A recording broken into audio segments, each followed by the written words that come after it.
Join me. Together we can rule the galaxy far from the sun. I am a Jedi, like my father before me. This is getting out of hand. Now there are two of them.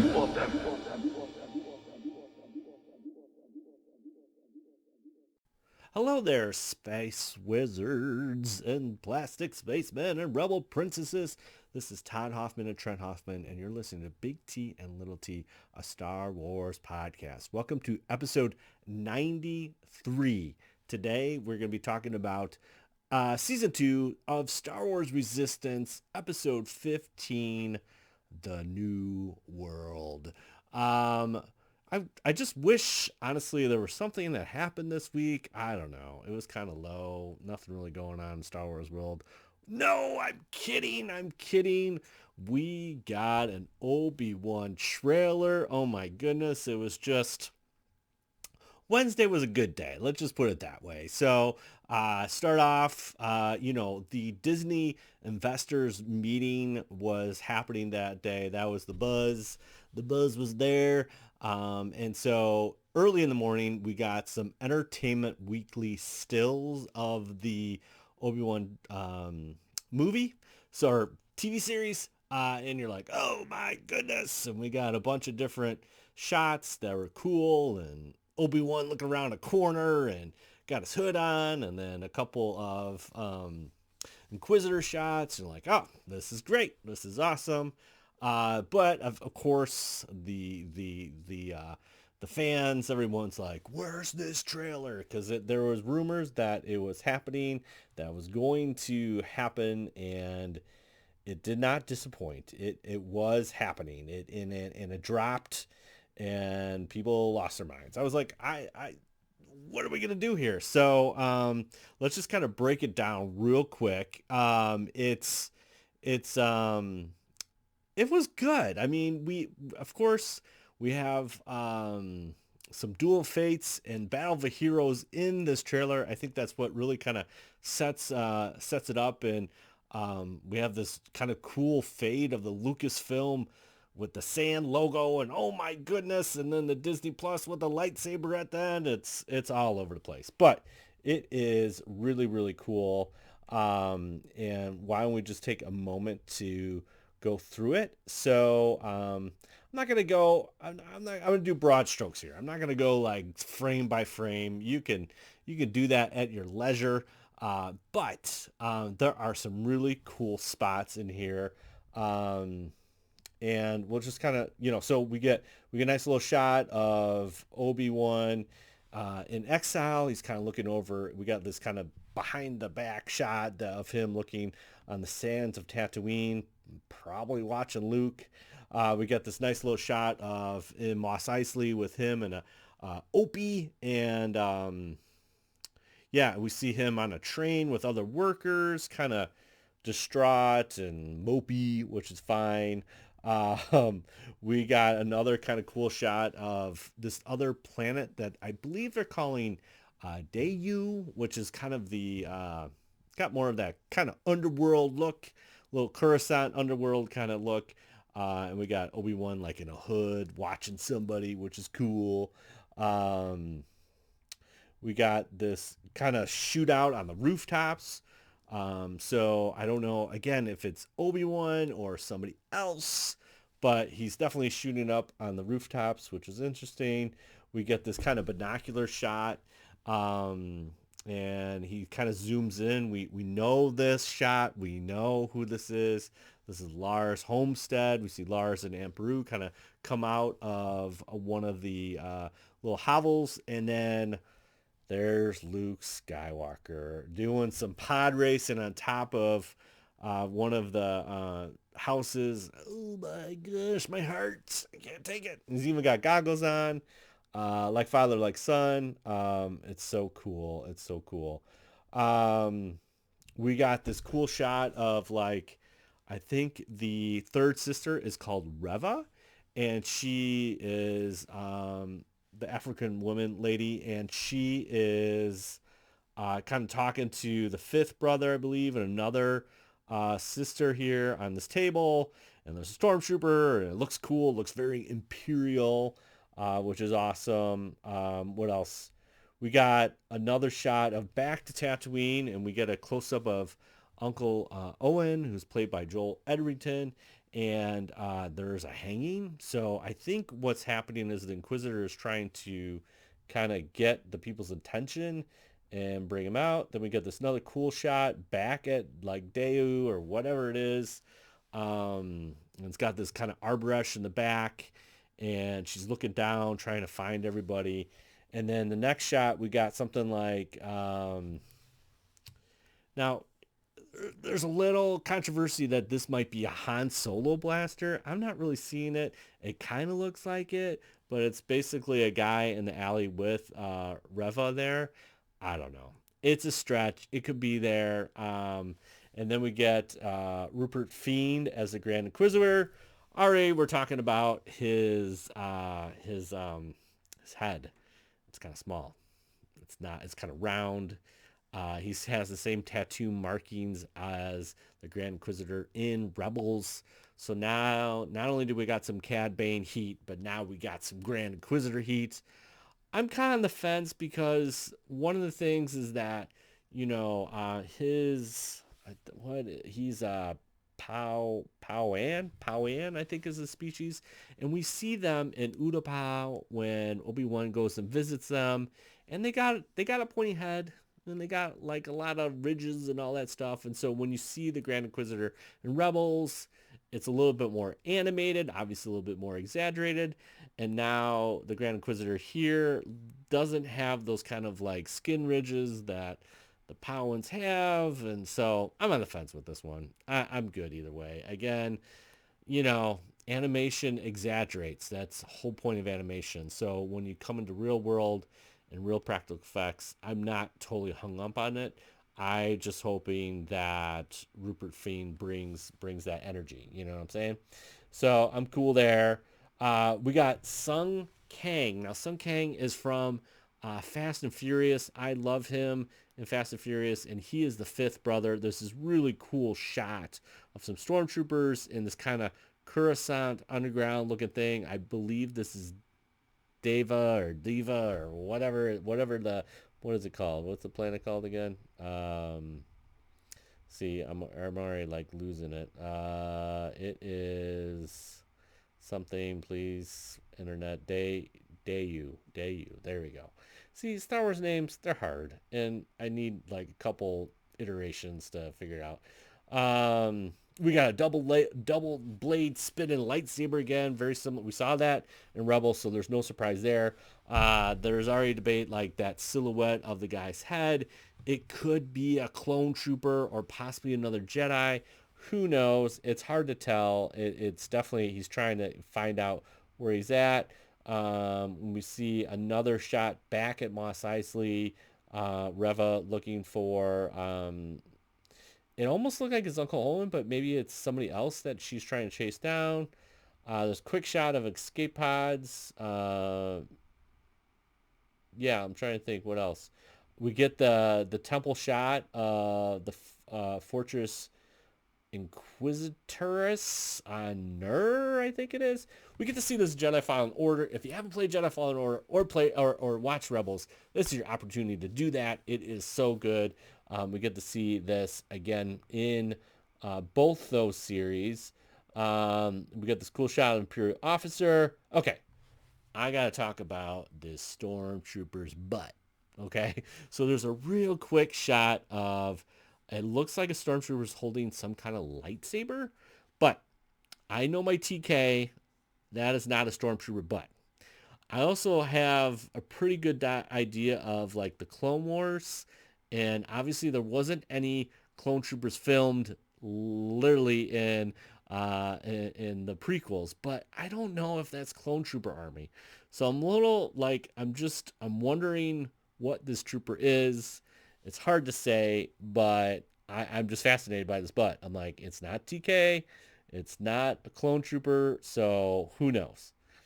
Then at the end of the trailer, everything's like, oh my gosh, it's too much. And then you get the actual Darth Vader breathing. They did this they always tease us with the breathing. Yeah, we know it's the Vader, but we didn't get to see Hayden Christensen. So, but it ends and it's like coming May 25th, and you're like, oh my gosh. And then today, Thursday, Entertainment Weekly released a still of Darth Vader in, I would say, his temple, his castle, Vader Castle on Mustafar. And it's got meditation chamber, and we got a still of Darth Vader. It's fantastic. So anyways, showed this to Trent. He enjoyed it. He had a lot of questions. We're like already kind of thinking about, should we watch, it's kind of a lot of Inquisitors. Should we watch more Rebels and check that out? So we might revisit Rebels before this comes out. But yeah, we are stoked. It's going to be cool. I'm wondering if they're going to do one more trailer on May the 4th, but this one was good enough for me. I always like to keep the nice and close to the vest, but this one's good. I mean, my wild theory here is obviously we need to get Obi-Wan off the island, off Tatooine, and I think it's Leia. I really do. I think we already know Jimmy Smits is coming back as Bail Organa, and I just feel like Bail's gonna be like, "Yo, I'm in trouble. Leia's been captured, and I need a Jedi," and I think that's what drives Obi-Wan to come off. That's maybe, or the Inquisitors figure out a way to bait the Jedi out. I'm not sure, but there's definitely some kind of hook that gets Obi-Wan off the Tatooine, and I'm taking a wild stretch, and it's Leia. That's my call. That's it. So there you have it.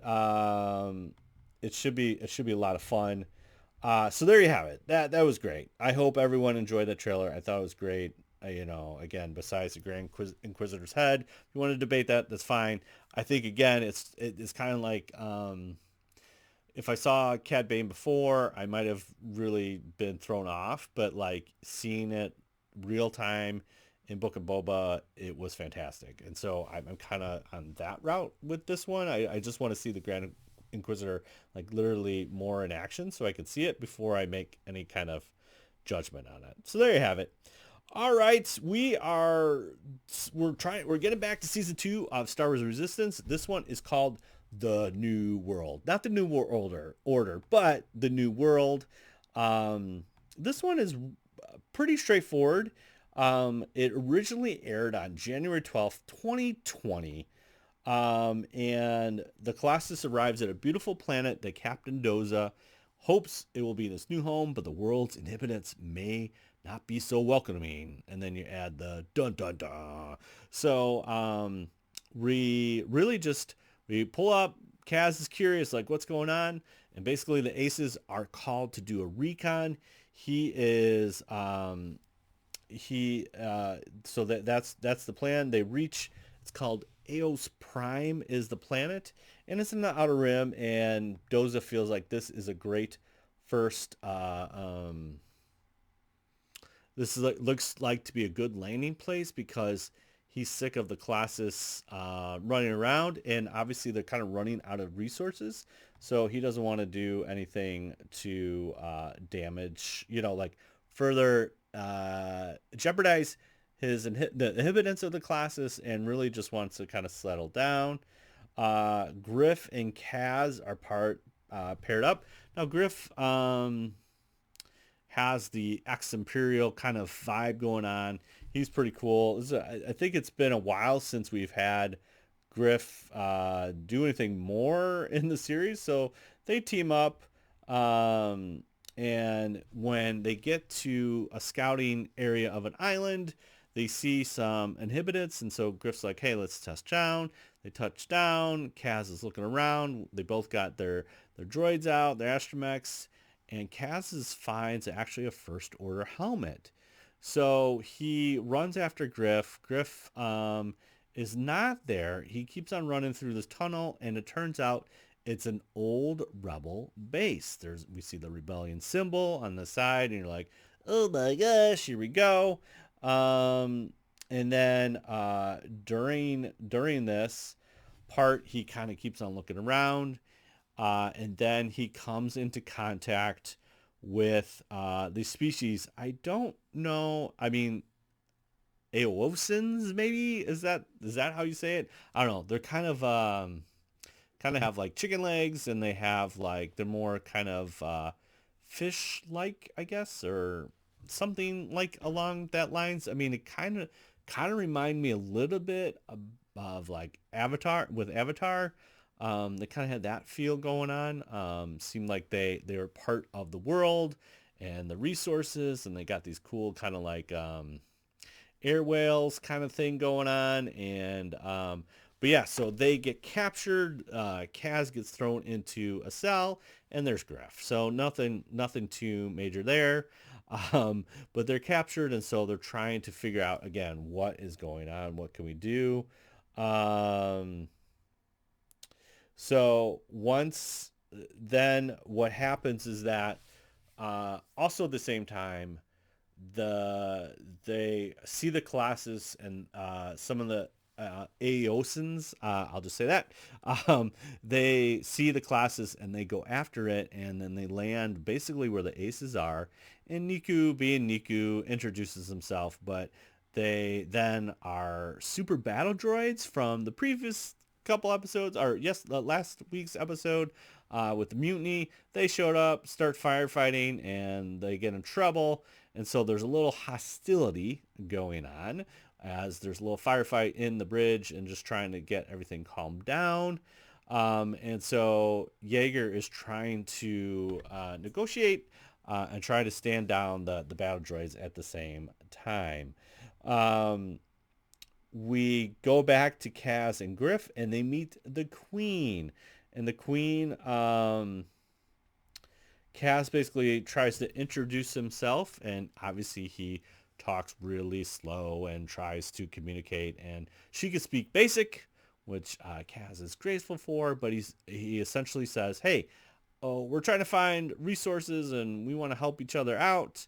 Can we do that?" And so the Queen's like, "Let me go talk to the captain."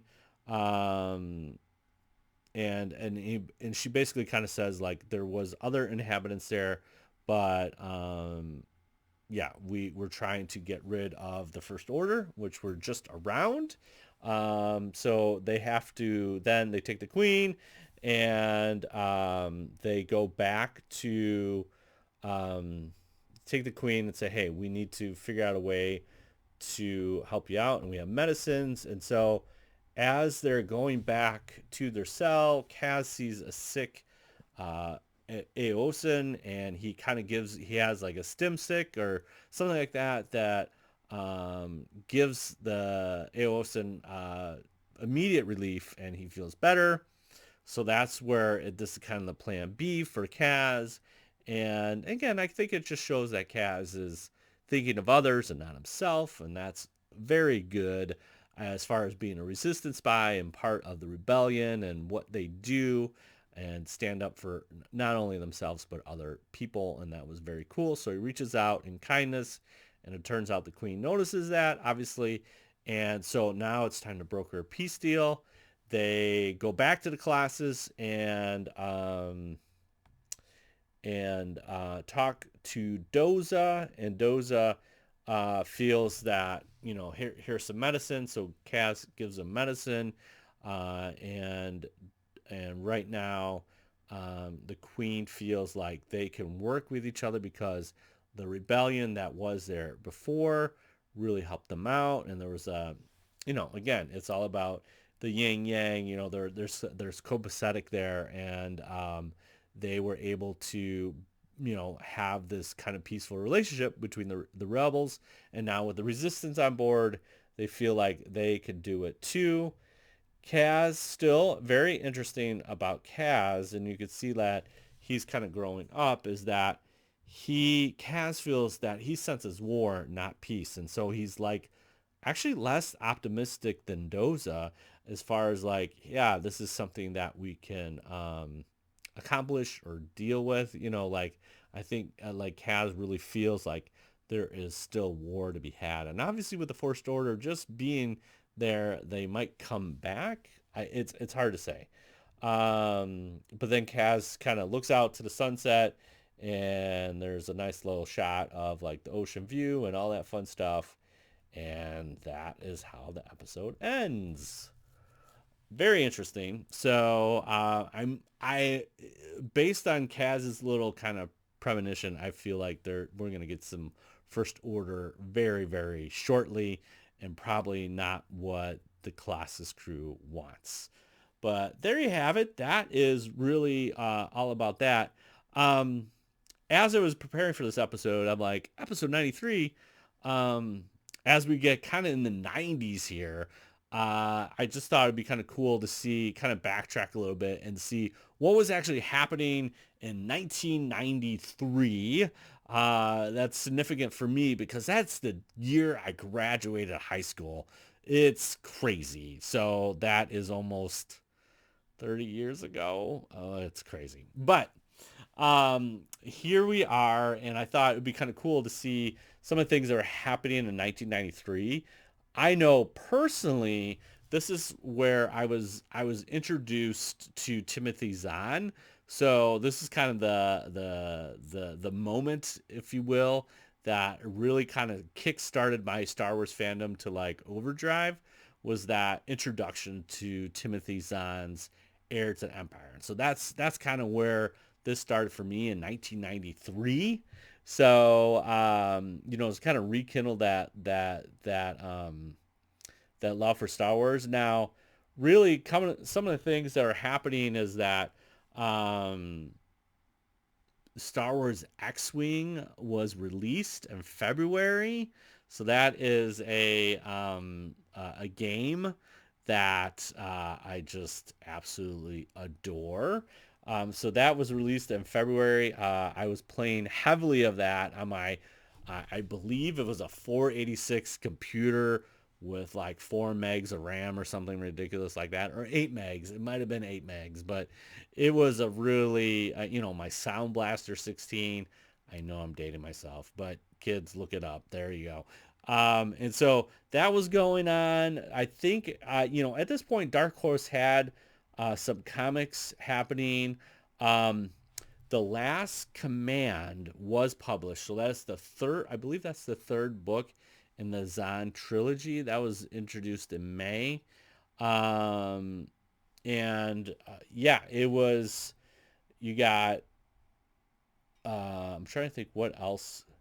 This is kind of crazy. According to this, Warner Brothers was founded in June of 1993, which just seems odd to me, but there you go. That's cool. I'm trying to think of anything else. We have Cameron Mulhagen, who plays Cal Kestis, was born, and same with Taylor Gray, who voiced Ezra, are born in 1993. So that's pretty cool. We got a couple books that happen. The Truce at Bakura. This is in the EU. So right after, this is a part where the Empire and the Rebels actually agree and have a truce, which is cool. 2 big games also released in the end of the year. You had Star Wars Rebel Assault, which is like, if I remember correctly, that was the first time they used video of actual costumes. So you're talking 10 years removed from Return of the Jedi, and they're actually using costumes and filming new stuff. The game is kind of what I would call a rail game, where you really didn't have to do too much, but it's enough to get you immersed in the Star Wars world. And then Super Star Wars Empire Strikes Back is released in on the Super Nintendo, and man, that is a tough game. All those Super Nintendo games are tough. That's some pretty good highlights from Tales of the Jedi were also published from Dark Horse at the time, which is kind of cool, getting into kind of that old Republic So that was very interesting. And so, yeah, there you go. 1993, almost 30 years ago. Holy cow. So there you have it. I just thought it was kind of cool.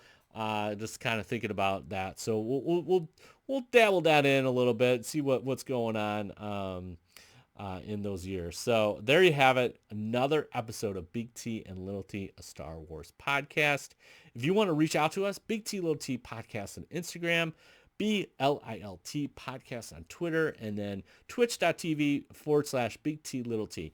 Yes, my computer is back. The laptop is back. We got it fixed from Acer, and so I'm so grateful for that. But the only problem, like, they had to replace my hard drive, so still got the old hard drive. I just got to figure out if I can get information off of that. But yeah, I'm back and operational, so we should be streaming hopefully very, very soon. But there you have it. Yeah, it's good to have it back. So if you want to, we have some stickers, we have some swag we want to throw your way. So comment, tweet, rate us on Apple Podcast or your Pod Chasers or wherever you rate your podcast. Send us a screenshot and we'll read that review on the next upcoming episode. Hey, if you want to drop us a question, bigtlittlepodcast@gmail.com. Yeah, we just want to hear from you. Also, we have BioLink, so it's bio.link/Big T Little T. Has all the links, all the information. If you can't remember all that stuff, so that's the one you need to remember. bio.link/Big T and Little T. And that can be also found in our profiles on Instagram and Twitter, just in case that's too hard to write down or remember. Totally get all of it. But there you have it. Next week, we'll be still probably analyzing that Obi-Wan trailer a little bit, but we're going to go back into season 2 here and finish up the last couple episodes.